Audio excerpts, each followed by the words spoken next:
तो शीशा तोड़ा, अंदर बैठे कोर्ट करने में 15 मिनट, मतलब 20 मिनट में वो गाड़ी लेके जा सकते। लेकिन पाकिस्तानी गाड़ी 2 मिनट, जो एक्सपर्ट जिसका रोज का काम है ना, उसको तो 2 मिनट से भी कम टाइम लगेगा। जी मेरी गाड़ी ये 20 सेकंड में लेके गया, यानी ये वो गाड़ी के पास पहुंचने से गाड़ी लेके जाने तक 20 सेकंड के अंदर ये काम पड़ गया। हाँ तो सर, ये मतलब वही ना, रोज का काम है और बहुत ज्यादा एक्सपर्ट है, इसका रोज का काम है। अच्छा, काम देखें, हाजी, नाम देखें, हाजी, मतलब वो है जो हज करके आया है। और उसके काम देखें। अच्छा, ये पाकिस्तान में तकरीबन लोग ऐसे काम करने वाले ज्यादातर लोग हाजी ही होते हैं। ये आपने अच्छा कभी मैं नोटिस आपको किया? बड़ी बड़ी मजे की बात बताऊं, बड़ी मजे की बात आपने बात की ना। तो हाजी साहब के साथ जिसकी एक दफा बात हुई थी, तो हाजी साहब ने जब किया था, उसको बोला था बेटा नमाज पढ़ते हो, नमाज पढ़ा करो, बेटा रोजा भी रखा करो, आपने दाढ़ी रखी है नहीं रखी, दाढ़ी भी रखो आप। ये जो गाड़ी चोरी करता है करवाता है हाजी, ये वो आगे से जिसकी गाड़ी चोरी की है उसको ये बोल रहा है। आप अंदाजा करें उसकी सोच का। जब उसने उसको पूछा हाजी साहब आप क्या बातें कर रहे हैं, आप हमारी गाड़ी चोरी करते हैं और ऊपर से ये बात, वो कहते हैं वो मेरा कारोबार है, वो मेरा कारोबार है, ये मेरा जो मजहब है। यकीन माने दिवेक भाई, मेरा अब इस मुल्क में अंदर रहने को दिल नहीं करता। मुझे सबने बोला, कई लोगों ने बोला कि यार सारा पाकिस्तान निकल रहा है, तुम भी तैयारी करो, तुम भी बाहर मैंने जाओ। परसों मैंने आपको, परसों मैंने बोला है जी आपको, राहुल गांधी के छूटने से मोदी जी के आधे से ज्यादा मसले हल हो जाते हैं। आप सर अपने दिल पे हाथ रख के बताएं, एक तरफ मोदी जी, एक तरफ राहुल गांधी, कौन जीतेगा? मोदी जी। बात खत्म। हेलो एंड वेलकम फ्रेंड, मैं हूं मुजफ्फर चौधरी और आप देख रहे हैं हमारा यूट्यूब चैनल परफेक्ट रिएक्शन। दोस्तों हमारे साथ इस वक्त मौजूद हैं दिव्य कुमार जी। किसी तारुफ के मोहताज नहीं है, बहुत ही इंटेलेक्चुअल हैं, हमारे दोस्त हैं, हमारे भाई हैं। मैं इनको अपने शो में वेलकम कहता हूं, तो welcome to the show sir, नमस्कार। सर शुक्रिया मुझे बुलाने के, थैंक यू। अच्छा दिव्य भाई, आपको पता है कि मैंने राब्ते में हूँ आपके साथ। मेरी गाड़ी कल चोरी हो गई। मैं एक शादी में शिरकत के लिए गया था, तो जीएल आई थी। वो गाड़ी मेरी चोरी होगी फैसलाबाद के अंदर एक मैरिज हॉल के बाहर। शायद मुझे कोई ट्रेस आउट कर रहा था, क्या था। मैं जैसे ही फैमिली के साथ था और मैं गाड़ी पार्क किया मैंने, और गाड़ी पार्क करके हॉल के अंदर गया हूँ, तो उसके बाद में एक आदमी आया, वो उसने गाड़ी जो है वो चुरा ली। तो पता नहीं चला, हालांकि वहां पर सिक्योरिटी भी थी, गार्ड वगैरह भी थे, उन्हें भी कुछ पता नहीं चला कि कौन चुरा के ले गया। लेकिन कुछ मशकूक चीजें हमें देखने को मिल रही हैं, पुलिस भी इसके ऊपर तहकीक कर रही है। लेकिन अभी तक हमें कोई उसका सुराग नहीं मिला, ना ही गाड़ी का कुछ पता चला है। तो गाड़ी के अंदर ना तो ट्रैकर था और ना ही उसकी इंश्योरेंस हुई थी, तो इस वजह से एक बहुत बड़ा नुकसान हुआ है। तकरीबन पाकिस्तानी 20-22 लाख की ये गाड़ी थी, और आपके भाई पहले ही कारोबारी हालात की वजह से परेशान था, ऊपर से ये सदमा भी झेलना पड़ रहा है। तो मैं अपने देखने वालों को भी कहूंगा कि मेरे लिए दुआ कीजिएगा कि मेरी गाड़ी ये वापस मिल जाए। इतना बड़ा नुकसान जो है मेरे लिए बर्दाश्त करना बहुत मुश्किल है। तो दिव्य जी, आपसे मैं ये जानूंगा कि ये गाड़ियां जो पाकिस्तान के अंदर बहुत ज्यादा चोरी हो रही है, फैसलाबाद के अंदर भी, कराची के अंदर, लाहौर के अंदर, ये गाड़ियां चोरी होकर कहाँ जाती हैं, इसका क्या इस्तेमाल किया जाता है? कुछ लोग ये बोलते हैं कि इनका स्पेयर पार्ट खोल के बिकता है। आपका भी एक्सपीरियंस रहा है गाड़ियों के मुतल्लिक, आप भी गाड़ियों से बिजनेस से रिलेटेड हैं। आपको क्या जानकारी इस बारे में जरा बताइएगा हमारे देखने वालों को, कि ये चोर क्या करते हैं गाड़ियों का। सर देखें, इसमें 3 किस्म की गाड़ियों को जो चोरी होती है, तो वो हर गैंग के ऊपर डिपेंड करता है वो गाड़ी का क्या कर रहा है, लेकिन वो 3 चीजें ही कर सकता है। पहली चीज है कि वो खोल के स्पेयर पार्ट, नट बोल्ट खोल के बेच दे। दूसरा जो होता है कि दूसरे सूबे में जाके बेच दे, कलर चेंज करके, नंबर प्लेटें चेंज करके, इस तरीके से। तीसरा जो होता है वो ये होता है कि वो फिर कच्चे के इलाके, ट्राइबल एरियाज में, फाटा में लेके जाए। वहां से तो फिर कभी नहीं आती। वहां से तो मतलब बिल्कुल 1% उम्मीद है ना, वो भी खत्म हो जाती है। तो ये ये तीन भाई चीजें जो हो। इश्तिहारी है वो लेके जाते हैं उधर कच्चे के इलाके में, जो डाकू वगैरह या इश्तिहारी जो लोग हैं। सर देखे, अगर आपकी जो चोरी हुई है गाड़ी, अगर वो ऐसे इलाकों से होती है, हाईवे पे या उन इलाकों के करीब से, तो वो डाकू होते हैं। देखिए आपका जैसे शहर से हुआ, अब वो चोरों की गैंग पे डिपेंड करता है वो आगे गाड़ियों का क्या करते हैं, क्योंकि चोरों का तो चोरों से राब्ता होता ही है ना। हम्म। अच्छा हाँ ऐसे तो नहीं हो सकता कि जिस तरह मैं डाकुओं की भी मैं रिपोर्टिंग कर रहा था, या उनके इलाके में भी मैं जा रहा था, तो मेरे पीछे कोई लगे हों कि यार इसको नुकसान पहुंचाना, हमने कुछ करना, इस तरह की भी कोई वारदात हो सकती है? नहीं, मैं इसके ऊपर आता हूँ, उसकी इसमें मुझे ये ऐसा बिल्कुल भी नहीं लगता, 1% भी शक नहीं है, उसकी वजह मैं आपको बताता हूँ। आपकी जो सर गाड़ी है, पहली बात तो मेड इन पाकिस्तान है, ऊपर से 2009 का मॉडल है। पाकिस्तान में सर जो गाड़ियां चोरी होती हैं, 90% गाड़ियां मेड इन पाकिस्तान गाड़ियां चोरी होती हैं, ठीक है। नई पुरानी दोनों, पर मेड इन पाकिस्तान चोरी होती है। उसकी वजह यह है, मेड इन पाकिस्तान गाड़ियों में वो सिक्योरिटी फीचर्स नहीं होते। आप स्केल जो लंबा 30 सेंटीमीटर का स्टील का स्केल होता है, उससे आप दरवाजे खोल सकते हैं, ठीक है। आप कोई भी चाबी डाल देंगे, वो जो होती है ना लेजर की होती है या कंप्यूटराइज की होती है कोडिंग वाली, कुछ भी नहीं है वो। अभी भी वो कैंची वाली और चूड़ियों वाली चाबी है, जो नॉर्मल चाबी होती है सादी, वो ये लोग यूज करते हैं, हमारी कंपनियां हमें जो देती हैं। तो वो तो कोई भी फर्क कर सकता है, वो आप मास्टर की बना ले, मास्टर की पे वो चूड़ियां ऐसी बनी हुई होती हैं कि वो किसी भी ताले में डालें तो वो खुल जाता है, शुरू हो जाती है। इस वजह से दूसरी तीसरी वजह ये है, बाहर से पर जो गाड़ियां आती हैं वो होती है महंगी, ठीक है। वो होती भी 3 साल पुरानी है, ज्यादा पुरानी, और लोग ज्यादातर लीजिंग पे लेते हैं, ठीक है। तो वो गाड़ियां 70% जो बाहर से आती हैं, भले छोटी गाड़ियां हो, लेकिन 70% वो इंश्योर्ड होती हैं और ट्रैकर होता है। पाकिस्तानी गाड़ियों में चाहे वो नई हो या चाहे पुरानी हो, तो 30% 40% लोग इंश्योर्ड करवाते हैं और ट्रैकर लगवाते हैं। मेजोरिटी पीपल ये लोग काम नहीं करते पाकिस्तानी गाड़ियों पे, ठीक है। चोरों के लिए आसान भी पाकिस्तानी गाड़ी है चुराना, क्योंकि फिर आपको पता है ना, सिक्योरिटी सिस्टम है नहीं, दरवाजा स्केल से खोल सकता है, बच्चा खोल सकता है, उसमें कोई एक्सपर्ट होने की बात ही नहीं है। और चाबी तो सर आपको ऑनलाइन देख के बना सकते हैं, घर में घर में देख के आप चाबी ऐसी बना सकते हैं, तो वो भी कोई इतना बड़ा इशू नहीं है। तो बचा क्या है इसमें, मेहनत क्या है इसमें, भाई हिम्मत चाहिए कि पब्लिक प्लेस में जाके गाड़ी खोल के निकालनी है, और ये पता होना चाहिए कि निकालने के बाद करना क्या है उस गाड़ी का। मेहनत उस पर कुछ नहीं लग रही। जैपनीज गाड़ी कैसे चोरी करेगा आप, उसका पहली बात तो दरवाजा खोल नहीं सकते, उसका शीशा तोड़ना पड़ेगा, ठीक है। शीशा तोड़ के आप दरवाजा खोलेंगे, पहली चीज। दूसरी चीज, अब उसको स्टार्ट कैसे करेंगे, खोल दिया तो वो तो कंप्यूटराइज चाबी है, उसको कोडिंग वाली चाबी है, और हर गाड़ी की कोडिंग अलग होती है। ऐसा नहीं है कि आपके सामने में अगर दो निसान डेज खड़ी कर दूं, या दो फॉर एग्जांपल मीरा खड़ी कर दूं, तो दोनों की चाबी एक दूसरे में लग जाएगी, ऐसा नहीं है। इसकी इसी में लगेगी, उसकी उसकी में लगेगी, क्योंकि वो गाड़ी के साथ कोड हुई हुई है। तो ऐसे लोग सर, वो क्या होता है, वो फुर्सत वाले जो होते हैं ना, जो मॉल की पार्किंग से चुराएंगे, ऑफिसेस की पार्किंग से चुराएंगे, या बड़े बड़े इवेंट से चुराते हैं, जैसे ये हम फंक्शन, ये बड़े बड़े इवेंट कॉन्सर्ट्स और जलसे होते हैं, वो ऐसी जगहों से चुराते हैं जहां पर उनको पता होता है कि गाड़ी 3 से 4 घंटे तक तो इस गाड़ी पे कोई नहीं आने वाला। जो बंदा पार्क करके गया वो 3 4 घंटे बाद ही आएगा। वो उनके साथ होता है, टैबलेट होता है कितना सा, ठीक है। शीशा तोड़ा, अंदर बैठे, नीचे से वो टैबलेट कनेक्ट किया, टैबलेट कनेक्ट करके चाबी वो अपने साथ लेके आते हैं एक्स्ट्रा, उसको उधर ही ऑन द स्पॉट कोड कर देते हैं। 15 मिनट लगते हैं सर कोडिंग में, 15 मिनट। तो शीशा तोड़ा, अंदर बैठे, कोड करने में 15 मिनट, मतलब 20 मिनट में वो गाड़ी लेके जा सकते। लेकिन पाकिस्तानी गाड़ी 2 मिनट, जो एक्सपर्ट जिसका रोज का काम है ना, उसको तो 2 मिनट से भी कम टाइम लगेगा। जी, मेरी गाड़ी ये 20 सेकंड में लेके गया, यानी ये वो गाड़ी के पास पहुंचने से गाड़ी लेके जाने तक 20 सेकंड के अंदर ये काम पड़ गया। हाँ, तो सर ये मतलब वही ना, रोज का काम है, और बहुत ज्यादा एक्सपर्ट है, इसका रोज का काम है ये। और मुझे नहीं लगता कि ये कोई आपके ऊपर निशानगी कर रहा है या आपको तंग करने के लिए। ये नॉर्मल, आप बस बाकी एक हमारी भोली अवाम, या क्या कहें, अवाम, बाकी अवाम की तरह आप भी एक शिकार हैं जो हुए हैं इस चीज का। ये चीजें हुई तो है, ये फिर गाड़ी एक कहाँ गई होगी आपके ख्याल में, गाड़ी कहाँ होगी अब? देखिए, फैसलाबाद में है। मेरा पहला गैस, मैंने आपको कहा था कि भाई गाड़ी ज्यादा से ज्यादा आप पहले तो पेंट शॉप्स चेक करें, क्योंकि इधर पेंट चेंज करके बेच देते हैं, सिंध में लाके बलूचिस्तान में लाके बेच देंगे, सुबह कभी भी पंजाब में नहीं बेचेंगे। पहली चीज, पंजाब की गाड़ी चोरी करके कभी पंजाब में नहीं बेची जाएगी, जिस भी सूबे में की हो। फिर आपने बोला 2009 का मॉडल है, जो वो मॉडल तो पुराना था ना, वो पुराना मॉडल ज्यादातर सर बन्नू के लोग बहुत पसंद करते हैं, बन्नू साइड के लोग।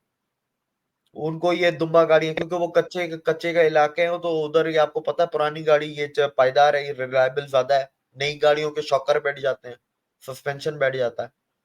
तो वो फिर उधर ले जाते हैं, उधर बेचते हैं, उधर ये बड़े शौकीन है वहां के लोग। वो तो सर 38 लाख की बिकी है 2005 की GLI, 38 lakhs। वो इतने पागल हैं, वो मतलब बहुत कम चली हुई थी पूरी जेन्युइन, और पता नहीं क्या 12,000 चली थी कि 15,000 चली हुई थी 2005 की। और खुद अब बात तो उनकी भी एक तरीके से तो सही है, ठीक है, 38 लाख में भी नई वाली तो आ नहीं रही, नई वाली भी 60 की आ रही है, तो 2005 के हिसाब से 38 भी सही है जो कंडीशन है। तो वो पागल है, और वो सर ऐसी गाड़ियां ढूंढते हैं। आपको बताऊं, बनू वाले कराची खास आते हैं महीने या 2 महीने में एक दफा, सिर्फ ऐसी गाड़ियां ढूंढने के लिए आते हैं। यहाँ से ऐसी 6-7 गाड़ी इधर रुकेंगे पूरा महीना होटल बुक करके, 6-7 गाड़ियां ऐसी पूरे कराची में छान छान के खरीद के उधर बनू में जाके बेचेंगे। अच्छा दिवेक भाई, यहाँ पर कुछ केसेस ऐसे भी मैंने सुने थे कि यहाँ से गाड़ियां चोरी होती हैं, और खैबर पख्तूनख्वा के कुछ मशहूर वहाँ पर हाजी साहब हैं एक, जिन बड़ी सारी दाढ़ी रखी हुई है और हाथ में उनके तस्बीह होती है, उनका बहुत बड़ा एक वेयर हाउस है, बहुत बड़ा गोदाम है, जहाँ पर सैकड़ों की तादाद में जो गाड़ियां चोरी होती हैं वहां पर जाती हैं। वो उन गाड़ियों को खरीदते हैं, उनको खरीद के वो जो उनका असली मालिक होता है उसको ट्रेस आउट करते हैं, उसको कॉल करते हैं और बोलते हैं कि भाई आपकी गाड़ी हमारे पास है, तो हमने ये गाड़ी इतने की खरीदी है, हम आप आपको इतने की वापस देंगे, अगर आपको गाड़ी चाहिए तो हमारे अकाउंट में पैसे लगा दो या पैसे भिजवा दो, आपको गाड़ी मिल जाएगी। इस तरह के बहुत सारे वाकयात ऐसे हुए हैं, मेरे जानने वालों के भी कई ऐसे वाकयात हुए हैं कि जिन्होंने बताया कि हमें गाड़ियां ऐसे वापस मिल गई। लेकिन वो इतने बाअसर हैं, इतने वो स्ट्रांग हैं कि उनके ऊपर कोई हुकूमत भी हाथ नहीं डालती। मुझे खुद आज पुलिस वाले ने भी यही बोला, हमारे जिसका थाने में हमारा केस है, उसने बोला कि अगर आपको कोई कॉल आए इस तरह की, जिसमें आपको बताया जाए कि आपकी गाड़ी हमारे पास है और वो 4-5 लाख रुपए आपसे डिमांड करे, तो आप उसको हमें ना बताइएगा, आप उसको पेमेंट करके अपनी गाड़ी वापस ले लें। ये मुझे SHO साहब ने बोला है। तो आप कैसे फिर देख रहे हैं कि हमारा सिस्टम जो है ये कितना कमजोर है, कि वो लोग कितने बाअसर हैं कि जो ये सारा काम सरेआम कर रहे हैं। पर हमारे मुल्क में ऐसे ही लोग बाअसर हैं, बाकी तो बेअसर हैं। बाअसर ही ऐसे ही लोग हैं। देखें, दुनिया का चाहे कोई भी मुल्क हो, अमेरिका हो कि पाकिस्तान हो, ठीक है, छोटे क्राइम दुनिया के हर मुल्क में होते हैं। ये जो बड़े क्राइम होते हैं ना, जिस लेवल के हम पाकिस्तान में हम बातें करते हैं, जैसे आज हम गाड़ियों की बातें कर रहे हो, आपने एक एग्जांपल दिया हाजी साहब का। अच्छा, काम देखें, हाजी, नाम देखें, हाजी मतलब वो है जो हज करके आया है, और उसके काम देखें। अच्छा, ये पाकिस्तान में तकरीबन लोग ऐसे काम करने वाले ज्यादातर लोग हाजी ही होते हैं।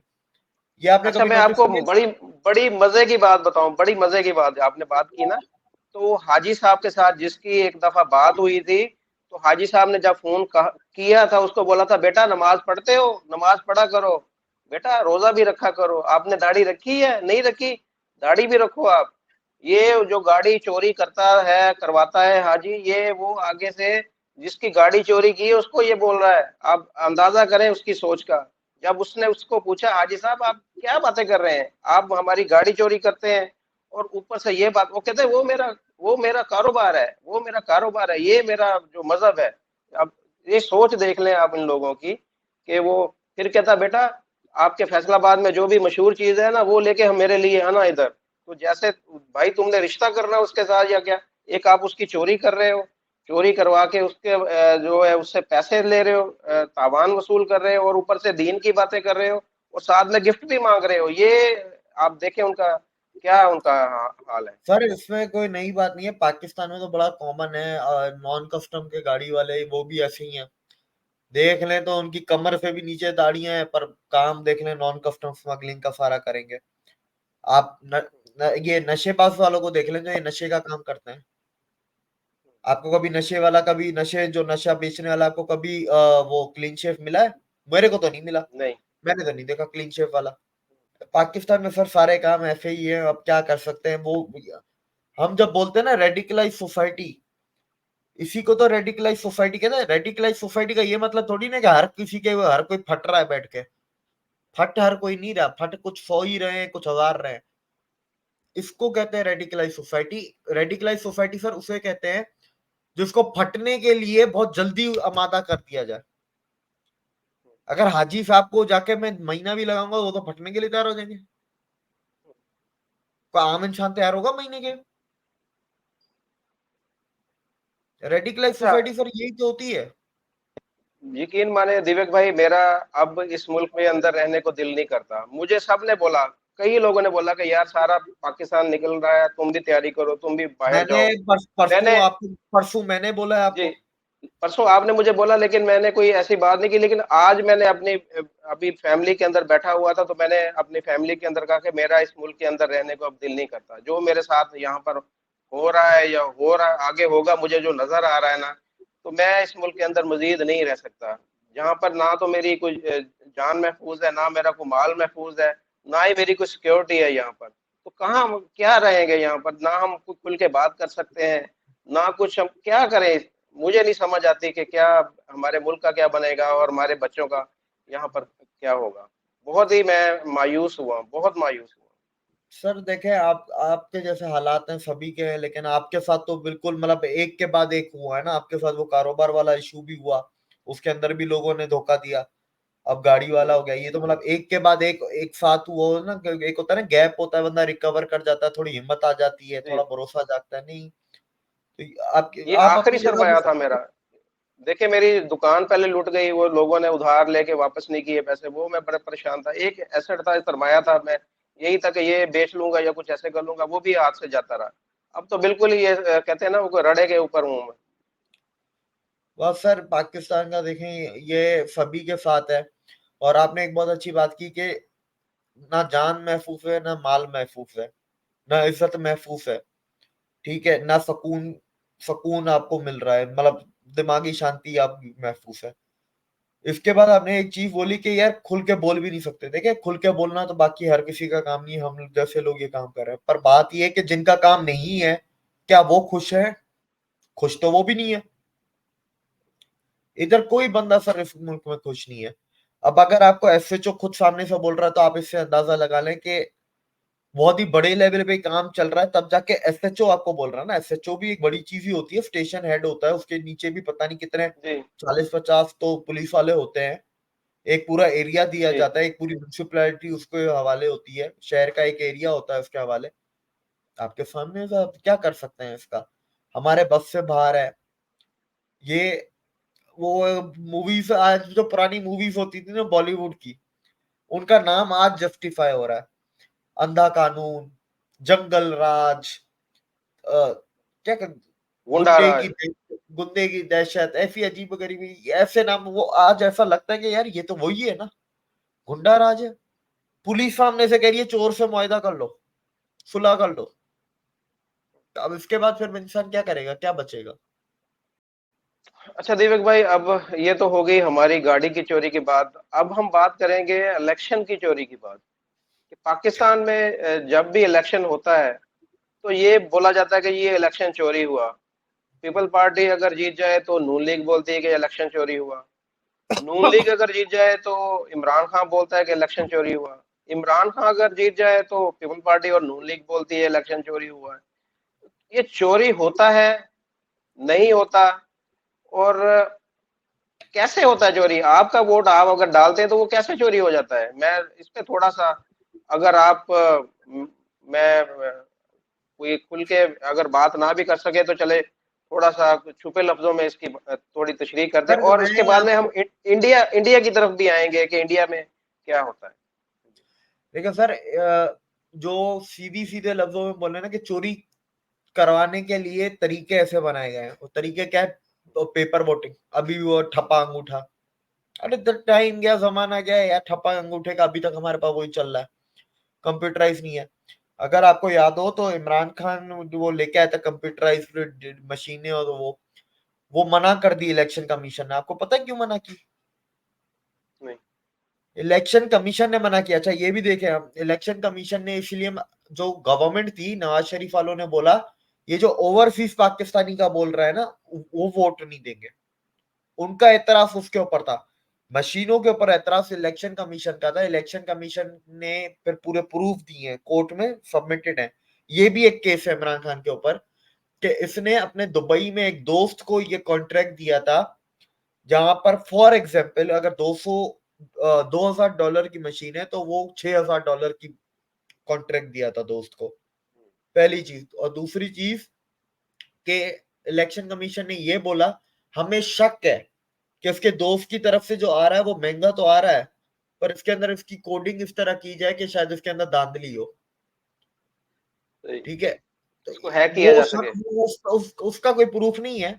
वो शक हम्म, शक उन्होंने जाहिर किया, लेकिन जो प्रूफ दिया है वो पैसों का दिया कि उसने बहुत महंगा कॉन्ट्रैक्ट दिया जानबूझ के, वो भी दोस्त को अपने। ठीक है, ठीक है, इमरान खान चला गया, सब हो गया, तुम फिर मशीनें ऑर्डर कर लेते, पर नहीं। धांधली धांधली पे तो सर इनकी जिंदगी है। तो वही बात है ना, यानी ईमानदार होते तो गुंजाइश रखनी है, कहीं ना कहीं इन्होंने गुंजाइश रखनी है कि वो अपनी मर्जी से वोट तब्दील हो सके। हर दुनिया के, आपको पता है अमेरिका में भी ऐसे ही होता है। अमेरिका में भी ये धांधली के इल्जाम लगते हैं। और 2000 ये अगला जो भी आखिरी इलेक्शन हुआ है जिसमें जो बाइडेन जीता है, ये तो सर पूरा अमेरिका मानता है कि ये इलेक्शन धांधली पे जो बाइडेन जीता है। ये तो मैं भी मानता हूँ धांधली पे जीता है। और इसके प्रूफ निकल के आ रहे हैं। आपको पता है अमेरिका में हेयरिंग हो रही है सेनेट की हेयरिंग, सुप्रीम कोर्ट में केस चल रहा है कि धांधली हुई है। तो वो क्यों, वही कंप्यूटराइज नहीं है। जब कहते हैं ना कि यार आप इंडिया को बढ़ता हुआ कैसे देख रहे हैं, इंडिया को 50 साल लग जाएंगे, मैंने बोला 50 साल लगेंगे किताबों में, तुम पेपर पेन लेके बैठोगे ना तो तुम्हें लगेंगे हाँ पर इंडिया को 50 साल लगेंगे। जब मुल्क के हालात अपनी आंखों के हिसाब से देखते हो ना, दुनिया के हालात, तो पता चलेगा यार 50 साल नहीं लगेंगे, 35 लगेंगे या 30 लगेंगे। क्योंकि अच्छा, ये वो चीजें जो आंखों से देख रहे हो, कुछ ऐसी चीजें जो कैसे हो जाए, कुदरत का निजाम है। वो हमारे फकलैन भाई कहते हैं ना, कुदरत का निजाम है क्रिकेट में। तो क्या पता कब क्या हो जाए। वो 35 के 25 भी हो सकते हैं, वो 35 के 45 भी हो सकते हैं। तो सर सही। ये बहुत सारी ऐसी छोटी छोटी चीजें हैं। अब अगर आप इंडिया की बात करें, इंडिया में पहली चीज तो कभी धांधली का तो इल्जाम नहीं लगा जब से कि कंप्यूटर आया है ना, वोटिंग मशीन। अच्छा, इंडिया में भी 90s में आया, 90 आखिरी मेरे ख्याल से 99 वाले इलेक्शन में आए थे कि 2002-3 के, पता नहीं, मतलब बहुत पहले आया। अच्छा खासा टाइम हो गया, 25 साल से ऊपर हो गया इंडिया में। तो वो तो सेंटर के और स्टेट के इलेक्शन तो कंप्यूटराइज होते हैं, उस पे तो कोई आवाज उठाता ही नहीं कि धांधली हुई कि नहीं हुई, उस पे कोई कुछ नहीं बोलता। सेंटर पे कोई नहीं बोलता, स्टेट पे कुछ नहीं बोलता। फिर उससे जो निचले इलेक्शन होते हैं, वो होते हैं ये ग्राम पंचायत के इलेक्शन, म्यूनसिपल कॉर्पोरेशन के इलेक्शन, कॉर्पोरेटर के इलेक्शन, पाकिस्तान में जिसको बल्दियाती इलेक्शन कहते हैं ना, जिला जी। नाजिम के और इसके। तो इंडिया में ये, अच्छा इंडिया में पंचायत सिस्टम भी है। इंडिया में अभी तक हम्म, पंचायत सिस्टम खत्म नहीं हुआ। उन्होंने क्या किया, पंचायत की मिनिस्ट्री बना के सारे पंचायत को फॉर्मलाइज कर दिया। जी। पाकिस्तान में भी पंचायत है, पर उस पंचायत का कानून में कोई हिस्सा है पाकिस्तान में? नहीं। जी। वो पंचायत बस अपने जोर पे चल रही है क्योंकि वडेरा है तो चल रही है। हम्म, इंडिया में ऐसा नहीं है, जरूरी नहीं है वडेरा पंचायत में पूरे गांव में कोई भी बैठ सकता है। उस पंचायत में बैठने की भी वो इलेक्शन होते हैं। ठीक है, पंचायत को फॉर्मलाइज कर दिया, एक मिनिस्ट्री ऑफ पंचायत है इंडिया में। तो वो चीजें उन लोगों ने किया। अब देखें उस छोटे इलेक्शन में धांधलियां होती हैं, एमसीडी, ये म्यूनिसिपल कॉर्पोरेशन में, और ये आपके नगर पालिका और इनमें होती हैं धांधलियां इंडिया में। ठीक है, वो भी हर स्टेट में नहीं होती या हर जगह नहीं होती, हर शहर में नहीं होती, पर होती हैं, उसके अंदर होती हैं धांधलियां। और उसके ऊपर इल्जामबाजियां भी रखती हैं। सेंटर और स्टेट पे कभी नहीं लगी। सेंटर और अच्छा, स्टेट पे। एक हाँ, एक थोड़ा सा मेरे सवाल आया ज़हन में, जैसे कि पूरी दुनिया के अंदर एक एस्टेब्लिशमेंट लाजमी होती है हर मुल्क के अंदर, जो चाहती है कि ये वाली गवर्नमेंट बने, थोड़ा बहुत इन्फ्लुएंस उसका होता है इलेक्शन के ऊपर। इंडिया के अंदर है कुछ इस तरह के, वो जो चाहते हो कि जिस तरह अब इंडिया मोदी जी के दौर में तरक्की कर रहा है, और पीछे कोई वर्किंग ऐसी हो रही होगी कि जो चाहे कि जी हाँ जी, इन्हीं की गवर्नमेंट आगे आए, इन्हीं का ही वो वोट बैंक बढ़े, या कुछ कुछ ऐसा हो रहा है वहां पर होगा? आप समझ रहे हैं कि वहां की जो एस्टेब्लिशमेंट है वो मोदी जी के हक में है? देखें दुनिया, पहली बात तो आप जो दुनिया की जब बात करते हैं तो स्टैब्लिशमेंट में आर्मी नहीं आती। दुनिया की हम्म, स्टैब्लिशमेंट में सबसे पहली चीज, अब वो फिर पाकिस्तान या ऐसे अफ्रीका के मुल्कों में आर्मी का चक्कर आ जाता है। स्टैब्लिशमेंट मतलब आर्मी। दुनिया के हर बड़े मुल्क में, छोटे मुल्क में स्टैब्लिशमेंट होती है। अगर मैं अब इंडिया की अगर हम बात करें, इंडिया में सर जो स्टैब्लिशमेंट जो होती है ना, वो एक तो होती है करंट गवर्नमेंट, ठीक है, जो रूलिंग में होती है। उसके अलावा सर एक रिटायर गवर्नमेंट के लोग होते हैं बड़े बड़े ऑफिशियल्स, मतलब जैसे chief justice, retired chief justice, retired NSA, retired army chief, ठीक है, ऐसे बड़े बड़े ओहदों पे जो लोग होंगे वो आपके स्टैब्लिशमेंट में होते हैं। अपोजिशन के जो बड़े लीडर हैं, मतलब जिनकी वाकई में एक से भी है,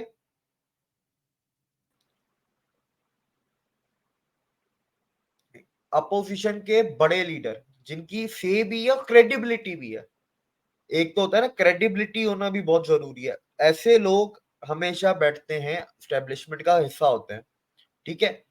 इंडिया की स्टैब्लिशमेंट ये डिसाइड नहीं करती कि अगली पार्टी कौन आएगी, वो पार्टी का काम है, ठीक है। अभी जैसे बीजेपी की हुई, इंडिया अलायंस की मीटिंग अभी चल रही है, बीजेपी की भी हुई थी अभी जुलाई में, 2-3 मीटिंग, पहले एक पार्लियामेंट्री मीटिंग हुई, फिर एग्जीक्यूटिव बोर्ड की मीटिंग हुई, फिर एनडीए की 36 पार्टियों की मिलके एक मीटिंग हुई, फिर जितने बीजेपी के चीफ मिनिस्टर थे उसकी एक अलग मीटिंग हुई, ठीक है। जैसे अभी अन्नामलाई है, वो तमिलनाडु में पद यात्रा पे 6 महीने की पद यात्रा है, तो वो पूरा पैदल तमिलनाडु पूरा 6 महीने कवर करेंगे। ये होता है सर वोट बैंक का। वहां की इंडिया की स्टैब्लिशमेंट पॉलिसी मेकिंग, रिश्ते क्या होने चाहिए, इंटरनेशनल डेवलपमेंट, पड़ोसियों के साथ रिश्ते क्या होने चाहिए, आर्मी को कितना पैसा देना है, कौन से नए हथियार खरीदने हैं, हमें इंडिया को और कहां पर इन्वेस्टमेंट करनी चाहिए इंटरनेशनली, ठीक है। इंडिया को कहां पर अपने मिलिट्री बेसिस लेने चाहिए, इंडिया को कौन से बिजनेसमैन को अपने साथ रखना चाहिए। करंटली गवर्नमेंट के साथ सर 120 बिजनेसमैन बड़े बड़े जो हैं, वो तो मतलब गवर्नमेंट के साथ 24 घंटे साथ चलते हैं। कोई भी गवर्नमेंट हो, कोई इसमें पार्टी का मैं नहीं कह रहा, बिजनेसमैन मुल्क की जान होती है, ठीक है। तो बिजनेसमैन और गवर्नमेंट साथ साथ चलेंगे। 120 बिजनेसमैन में उनकी बात कर रहा हूं जो बहुत बड़े हैं। अभी जैसे फ्रांस गए थे, मैं आपको एग्जांपल देता हूँ, फ्रांस गए मोदी जी, बहुत सारे सीईओ गए थे बड़े बड़े, उसमें से एक थे बोट कंपनी के सीईओ थे, दूसरे थे स्टार स्टार रूट है क्या है, स्टार रूट जो स्पेस का जो है इंडिया का जी। स्टार्टअप, जिसने अभी लॉन्च किया था अपना रॉकेट वगैरह सक्सेसफुल हुआ, उसके सीईओ। छोटी कंपनी है सर, कोई इतनी बड़ी कंपनियां नहीं है, मतलब इंडिया में जो कंपनियां जिस बड़ी लेवल पे हैं उनके मुकाबले तो बहुत छोटी कंपनियां, पर वो गए गवर्नमेंट के साथ। ऐसा नहीं है कि छोटी कंपनियों को गवर्नमेंट वो नहीं देती, अपने साथ अलाइन नहीं करती, पर 120 जो होती है ना, वो हर जगह साथ साथ चलेंगी। बिल्कुल सही। तो उनको क्या फायदा देना है, ये चीजें होती हैं, ठीक है। पॉलिसी मेकिंग, फिर एक होता है विजन होता है। मोदी जी ने पहले क्या किया, इकोनॉमिक पॉलिसी, इकोनॉमिक मॉडल ही चेंज कर दिया ना इंडिया का। वेस्टर्न इकोनॉमिक मॉडल से एक इंडियन इकोनॉमिक मॉडल या अर्थशास्त्र पे लेके आए। वेस्टर्न क्या है, ऊपर से पैसा डालो नीचे तक जाएगा। अर्थशास्त्र क्या है, नीचे वालों को पैसा डालो, ऊपर वाले को सुविधाएं दो, ऊपर वाले को रियायत दो, लेकिन पैसा नीचे वालों को दो। ऊपर वालों को पैसा देने की जरूरत नहीं है, ये अर्थशास्त्र है। तो अब उसके मुताबिक क्या है कि अब देखिए, मॉडल चेंज हुआ लेकिन उसका काम तो वही है ना, ऊपर वालों को क्या सुविधाएं देनी है, कहां पर देनी चाहिए, कहां पर नहीं देनी चाहिए, और किसको देनी चाहिए, किसको नहीं देनी चाहिए, नीचे वालों को कितना पैसा देना है, कैसे देना है, ये सारी चीजें सर तय होती हैं। बॉर्डर रोड बनाने हैं चाइना पे, अभी जैसे ट्रेनें पहुंचानी है, तो ये अब क्या स्ट्रेटेजिक डिसीजन है। बॉर्डर पे सर कौन सा लोग रहते हैं, आर्मी वालों के काम आएगा ना, मिलिट्री पर्पस से बीआरओ बना रहा है, बॉर्डर रोड ऑर्गेनाइजेशन, वो आर्मी की जो वो गवर्नमेंट की इंस्टीट्यूशन है, मिनिस्ट्री ऑफ डिफेंस के अंडर आता है। नहीं सॉरी, गलत बोल गया, मिनिस्ट्री ऑफ रोड के अंडर ही आता है, पर वो उसका ताल्लुक डिफेंस से है। तो उसके डिसीजन, कहाँ कहाँ रोड बनेंगे, ऐसी चीजें है ना, वहां के डीप स्टेट या एस्टेब्लिशमेंट इंडिया का जो अपना है, वो वहां पर ऐसी चीजें डिसाइड होती हैं। सिमिलरली अमेरिका है, अमेरिका में 200 कंपनियां हैं, 200 कंपनियां हैं करीब। अच्छा, इंडिया में अमेरिका में बहुत सारे थिंक टैंक्स हैं, पर जो बड़े थिंक टैंक्स हैं ना, जो करीब आप समझ लें करीब 250 बड़े थिंक टैंक्स, 200 बड़े कॉर्पोरेट्स, 100 तो आपको ऑनलाइन अभी मिल जाएंगे, आप लिख दें कि यूएस गवर्नमेंट कॉन्ट्रैक्टर्स, पहली 100 कंपनियां तो वही आ गई, उसके बाद 100 कंपनियां और होती हैं। ये रिपब्लिकन के कुछ बड़े लीडर, नामी गिरामी, जिनकी क्रेडिबिलिटी भी हो, और दूसरी तरफ से जो रूलिंग पार्टी होगी वो pentagon, army chief, air chief वगैरह, ये मिलिट्री के सारे बॉसेस पेंटागन होगा, सीआईए का चीफ होगा, एफबीआई का चीफ होगा, ये सब वहां की स्टैब्लिशमेंट है अमेरिका की मिलके। चीफ जस्टिस भी, इंडिया में भी चीफ जस्टिस भी होता है बाय द वे, रिटायर्ड भी होते हैं, यानी एक्टिव भी होते आपके कहने का मतलब है जो जितने भी थिंक टैंक है ये पॉलिसीज मुरतब करते हैं कि मुल्क को किस तरह आगे लेकर जाना है, 10 साल 15 साल की एक पॉलिसी मिलकर बनाते हैं। पाकिस्तान के जो थिंक टैंक है या पाकिस्तान के जो स्टैब्लिशमेंट है वो तो इस तरफ आती ही नहीं है। वो तो मेरे ख्याल में सिर्फ ये देखती है कि ये गवर्नमेंट कैसे चल रही है, इसको कैसे गिराना और नई गवर्नमेंट को कैसे लेकर आना। इसका काम तो इसी हद तक है कि हमारे कहने पे अगर चल रही है वो बेशक मुल्क का बेड़ा गर्क होता रहे, लेकिन उसको कैसे उतारना कैसे और नई को कैसे लाना है। देखें, बात वो है ना, हर मुल्क ने अपनी प्रायोरिटी सेट की हुई है। कुछ मुल्क हैं, जैसे अमेरिका का स्टैब्लिशमेंट है, वो ये सोचता है दुनिया में कहाँ जंग करनी है ताकि हमारी आर्म्स लॉबी चले, फार्मा लॉबी चले, ऑयल लॉबी चले, उनके वो मकाद हैं। इंडिया की जो स्टैब्लिशमेंट है वो ये सोचती है कि भाई इंडिया को कैसे नंबर 1 पे लेके जाना है, उसको और कैसे मजबूत ताकतवर करना है, चाइना और पाकिस्तान की ऐसी तैसी कैसे करनी है, अपने लोगों को और कैसे अमीर करना है, वो सोचती है। जापान की स्टैब्लिशमेंट थी, वर्ल्ड वॉर 2 में हुआ ना, जापान पूरा तबाह हो गया, जीरो हो गया, खत्म हो गया। यूं उठा सर, यूं। जितना जल्दी जापान उठा है ना, इतना जल्दी पूरी दुनिया में कोई मुल्क नहीं उठा है। उसकी उसकी क्या रीजन, उसकी ज्यादा तेजी से जो तरक्की करने की वजह, एक वजह बताएं क्या वजह थी। लीडर और अवाम, लीडर और अवाम दोनों एक पेज पे थे और मुल्क से ईमानदार थे अपने, और सही। इसकी वजह से जितने भी फैसले लिए गए उनके ऊपर ईमानदारी से ऊपर वालों ने, सियासतदानों ने, नीचे अवाम ने भी दिन रात एक करके मेहनत की उसके ऊपर, और दिल से मेहनत की। एक होता है मेहनत करना, एक दिल से मेहनत की, क्योंकि वो ईमानदार थे अपने मुल्क को लेकर। अच्छा, आइंदा जो आने वाले इलेक्शन है इंडिया के, उसमें मोदी जी के लिए मुश्किलात आप कितनी देख रहे हैं? कि मुझे तो ऐसे कुछ नजर आ रहा है कि कुछ सारी जमातें मिलके उनके लिए कुछ मसाइल खड़े कर रही हैं। और जैसे कि अब राहुल गांधी भी, उनके खिलाफ जो चार्जेस थे वो भी शायद खत्म हो गए या वापस ले लिए गए हैं उनको। तो कैसे देख रहे हैं मोदी जी के लिए मुश्किलात ज्यादा नहीं बढ़ गई अब वहां पर? आज देखें, दिल्ली ऑर्डिनेंस पास हुआ है, अरविंद केजरीवाल तो गया आपका अलायंस फेक, ठीक है। आपको देखेंगे, आप आगे देखेंगे ये अलायंस बचेगा ही नहीं। उसकी शुरुआत हो चुकी है, किस तरह मैं आपको बताता हूँ भाई। ये आपके ये स्टालिन साहब पहुंचे हुए मोदी जी के पास। वो बोलते हैं कि भाई ये कावेरी और गोदावरी का प्रोजेक्ट शुरू करो, इंटरलिंकिंग, जो हमने लास्ट वीडियो में बात की थी, रिवर लिंकिंग। वो मोदी जी के पास पहुंचे हुए। अलायंस बात करता है ना, अलायंस के थ्रू जाते हैं ना, स्पोक्स पर्सन है, वो खुद गए, अपनी पार्टी को खुद रिप्रेजेंट किया, डीएमके। जो ये आपके सिद्धरामैया है, कांग्रेस के कर्नाटका के सीएम, ये मोदी जी के पास गए। भाई हमने वो मुफ्त के चावल लोगों को बोल के वोट लिए, तो कुछ हमें सेंटर से चावल मिल जाएंगे मुफ्त के, तो वो चावल लेने गए। मैं केजरीवाल का आपको बता दिया। अच्छा, राहुल गांधी के छूटने से मोदी जी के आधे से ज्यादा मसले हल हो जाते हैं। अगर ये अच्छा। नहीं छूटता ना तो मोदी जी का, देखे आना मोदी जी को है, चाहे छूटता नहीं छूटता, पर ये कि छूटने से क्या मसले कम होगा, मेहनत थोड़ी कम लगेगी। क्योंकि उसकी एक वजह मैं आपको बताता हूँ। एनडीए में 36 पार्टियां हैं, जो बीजेपी की है, एनडीए कोalition है, उधर भी कोalition है, पर उन 36 पार्टियां है ना, एक आवाज में बोलते हैं कि हमारा prime minister candidate Modi.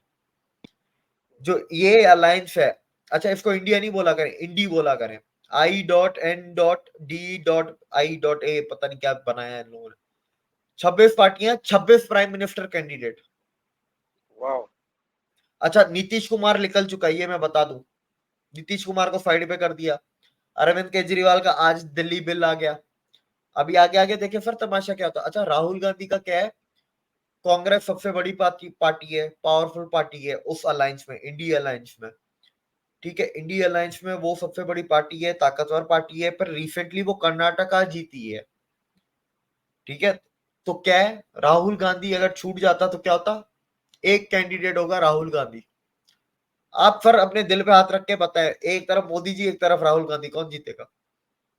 Modi ji. बात खत्म। फिर इधर एका भी नहीं है ना, उधर एका भी है। उधर देखे ना, एक आवाज में आवाज जाती है। इधर देखें, होगा तो राहुल गांधी, पर कितना लोग मेहनत करेंगे? दूसरी पार्टियां क्या इतनी मेहनत करेंगी राहुल गांधी को जिताने के लिए? ठीक है, क्या वो हर बात पे एग्री करेंगे? उधर एक आवाज में एक ही आवाज है, हमारा कैप्टन कौन? पीएम मोदी। हमारा प्राइम मिनिस्टर कैंडिडेट कौन? मोदी। हमारा लीडर कौन? मोदी। वो एक आवाज में एकजुट है। वो 36 पार्टियां एकजुट है, 26 पार्टियां एकजुट नहीं है। तो ये चीज। दूसरा मैं लोगों को और बोलना चाहूंगा, मैं आज शाम को ये मैं बैठा हुआ था, लाइट तो थी नहीं, हम सोच रहे थे, तो मेरे जहन में आया, मेरे दिमाग में यही चल रहा था, क्योंकि मैं ये राज्यसभा का आज आपको पता है राज्यसभा पता नहीं 8:30 बजे तक चली है। मैं पूरा लाइव देख रहा था राज्यसभा का, मैं देख रहा था दिल्ली बिल पास हो। तो उसमें जब मैंने देखा ना, दिमाग में मेरी चीज है एनडीए। ठीक है, यूपीए हुआ करता था पहले इनका। मैंने बोला ये यूपीए से जो इंडिया की है, इंडिया को फिर मैंने पेपर पे लिखा। पहले लिखा मैंने इंडिया, फिर नीचे लिखा I.N.D.I.A. मैंने बोला ये तो भारत तोड़ने वाली मानसिकता नहीं लग रही आपको? मेंटेलिटी, ये डॉट क्यों डाले बीच में? अच्छा, अपोजिशन क्या बोल रही है? स्पोक्स पर्सन कांग्रेस के टीवी पे आ रहे, क्या बोले? India alliance, India alliance.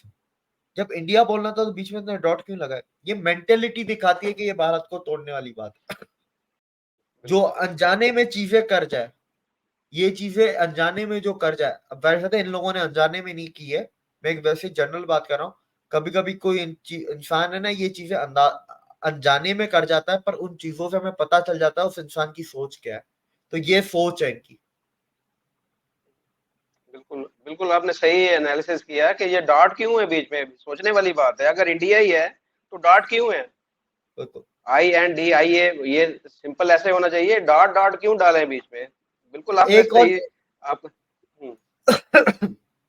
एक और चीज मैं आज ऐड कर दूं, इस पे हम फिर कभी डिटेल पे बात करेंगे।